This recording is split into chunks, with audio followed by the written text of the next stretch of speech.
안녕하세요. 오늘은 6월 14일 화요일 아침입니다. 하나님 말씀으로 하루를 시작하겠습니다. 오늘 말씀은 사무엘상 23장 15절에서 29절까지 말씀입니다. 제가 읽겠습니다.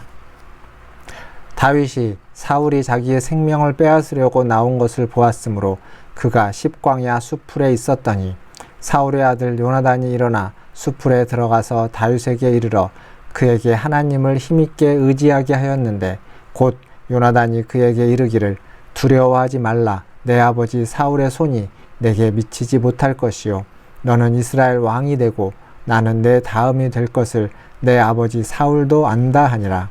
두 사람이 여호와 앞에서 언약하고 다윗은 수풀에 머물고 요나단은 자기 집으로 돌아가니라. 그때 10사람들이 기브아에 이르러 사울에게 나와 이르러 다윗이 우리와 함께 광야 남쪽 하길라산 수풀 요새에 숨지 아니하였나이까. 그러하온즉 왕은 내려오시기를 원하시는 대로 내려오소서. 그를 왕의 손에 넘길 것이 우리의 의무이니다 하니 사울이 이르되 너희가 나를 긍휼히 여겼으니 여호와께 복받기를 원하노라. 어떤 사람이 내게 말하기를 그는 심히 지혜롭게 행동한다 하나니 너희는 가서 더 자세히 살펴서 그가 어디에 숨었으며 누가 거기서 그를 보았는지 알아보고 그가 숨어있는 모든 곳을 정탐하고 실상을 내게 보고하라. 내가 너희와 함께 가리니 그가 이 땅에 있으면 유다 몇천 명 중에서라도 그를 찾아내리라 하더라. 그들이 일어나 사울보다 먼저 시브로 가니라.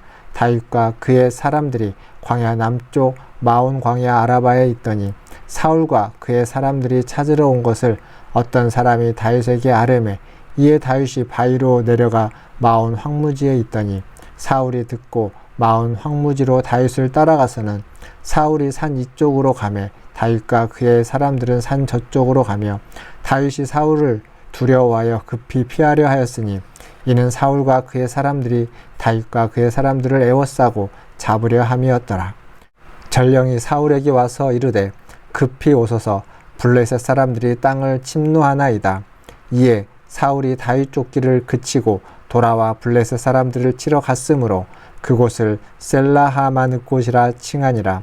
다윗이 거기서 올라가서 엔게디 요새에 머무니라. 아멘. 오늘 말씀에서 다윗이 사울을 피해 십광야 수풀에 숨어 있을 때 요나단이 다윗을 찾아오게 됩니다.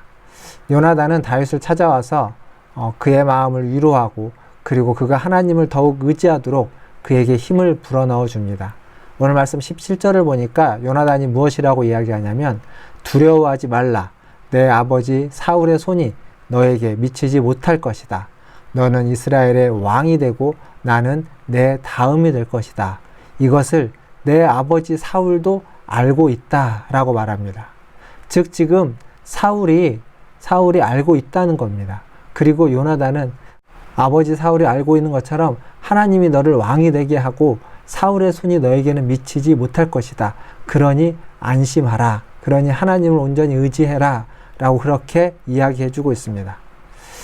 여기서 우리가 알아야 될 건 뭐냐면 하나님의 뜻을 묻고 하나님의 뜻을 아는 것 굉장히 중요합니다. 그러나 하나님의 뜻을 아는 데서 그쳐서는 되지 않고 그 하나님의 뜻에 우리가 순종할 수 있어야 됩니다. 즉, 내 뜻을 굽힐 수 있어야만 한다는 겁니다. 사울도 하나님의 뜻을 알았습니다.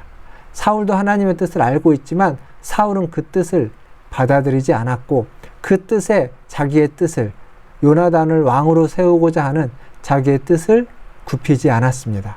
반면 요나단도 하나님이 다윗을 왕으로 세운다는 하나님의 뜻을 알았고 요나단은 그 하나님의 뜻에 자기의 뜻, 자기의 마음, 자기에게 돌아와야만 하는 자리인 왕의 자리를 기꺼이 내놓았던 것입니다. 요나단과 사울의 차이는 거기에 있습니다. 사실 모든 것이 하나님이 허락하지 않으면 우리에게 주어지지 않는 것들입니다. 그것이 무엇이 되었던 그렇습니다. 그래서 우리는 언제나 하나님의 뜻에 순종할 때 바로 하나님의 뜻에 순종하는 것이 하나님 우리에게 주시는 은혜와 복에 참여하고 은혜와 복을 누리는 것이다 라는 사실을 기억하면서 하나님의 뜻에 순종할 수 있어야만 할 것입니다.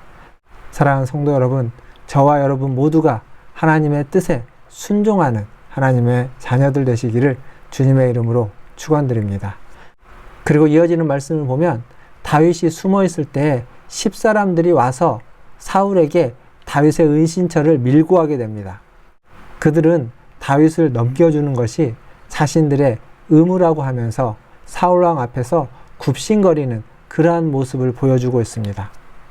그것이 옳은 선택인지 아닌지를 알려면 누구에게 힘이 있는지를 볼 것이 아니라 누가 하나님과 함께하고 있는지, 하나님이 누구와 함께하고 있는지를 살펴봐야만 합니다. 우리가 성경을 통해 알 수 있는 건 하나님은 사울과 함께하지 않고 다윗과 함께하는 것이었습니다. 하지만 10사람들은 그것을 보지 않고 자신들의 안전과 자신들의 이익을 위해서 사울을 선택했고 권력자의 편에 서서 다윗을 넘겨주었던 것입니다. 이러한 10사람들을 오늘 말씀을 보면 사울은 하나님의 이름으로 그들을 축복합니다. 이것은 하나님의 뜻과는 정반대되는 일을 하면서 하나님의 이름으로 그것을 포장하고 있는 것에 지나지 않습니다.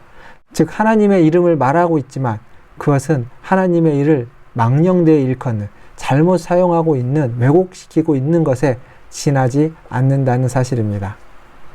이러한 10사람들의 보고를 듣고 사울은 다윗을 잡으려고 가게 됩니다. 그들의 보고에 따라 사울은 다윗을 포위하고 그를 잡으려고 하는 찰나에 전령들이 와서 보고를 합니다. 블레셋 사람들이 우리 땅을 침공하였다고. 블레셋 사람들의 침공했다라는 그 급박한 소식을 듣고 사울은 다윗을 잡으려고 하는 계획을 잠시 뒤로 미루고 블레셋 사람들을 치려고 돌아가게 됩니다. 이것은 결코 우연이나 행운이 아니라 다윗을 지키고 보호하시는 하나님의 손길이었다라고 고백할 수 있습니다. 우리 삶의 크고 작은 일들은 모두 하나님의 은혜이고 하나님의 손길이었다라고 우리는 말할 수 있습니다. 그러한 하나님의 손길에 오늘도 감사하시고 더욱 그 하나님의 손길을 의지하면서 오늘 하루도 살아가시는 저와 여러분 되기를 주님의 이름으로 축원드립니다. 기도하겠습니다. 하나님 아버지 감사합니다. 오늘 또 주의 말씀으로 하루를 시작합니다. 다윗처럼 매일매일 순간순간 주님의 뜻을 묻기 원합니다. 또한 주님의 뜻에 순종하기를 원합니다. 주님의 뜻을 아는 것보다 주님의 뜻에 순종하는 것이 더 어렵다는 것을 새삼스럽게 깨닫습니다. 어렵지만 주님의 뜻에 순종할 수 있는 믿음을 주시고 순종의 사람이 되게 하여 주시옵소서. 사랑의 하나님, 누구나 옳은 선택을 하고 싶어 합니다. 하지만 때로는 자신의 안전과 이익을 위해 선택할 때도 있습니다. 그 순간에도 하나님의 뜻에 맞는 선택을 하게 하시고 하나님의 마음에 맞는 선택을 하도록 도와주시옵소서. 하나님 아버지, 우리 문화촌 제1교회를 사랑하사 우리 교회를 새롭게 하여 주옵소서. 이제보다 앞으로 우리 교회가 더 많은 사랑을, 주님의 사랑을 나눌 수 있는 그러한 통로가 되게 하여 주시옵소서. 교회를 통해 성도들과 우리의 이웃들이 힘을 얻고 기쁨을 나누며 생명이 풍성히 나누어지게 하여 주시옵소서. 하나님 아버지, 교회의 환우들을 기억합니다. 김호덕 집사님, 김정규 성도님, 유기정 권사님, 서순봉 권사님, 김찬영 성도님, 황정민 집사님, 이외에도 노안으로 고생하시는 여러 권사님들과 집사님들을 기억하여 주시고 주님의 은혜를 베풀어 주시옵소서. 오늘 하루도 우리와 함께하여 주시고 주님께 모든 것을 의탁하며 우리 구주 예수님의 이름으로 기도하옵나이다. 아멘. 사랑합니다. 축복합니다. 또 내일 아침에 뵙겠습니다. 샬롬.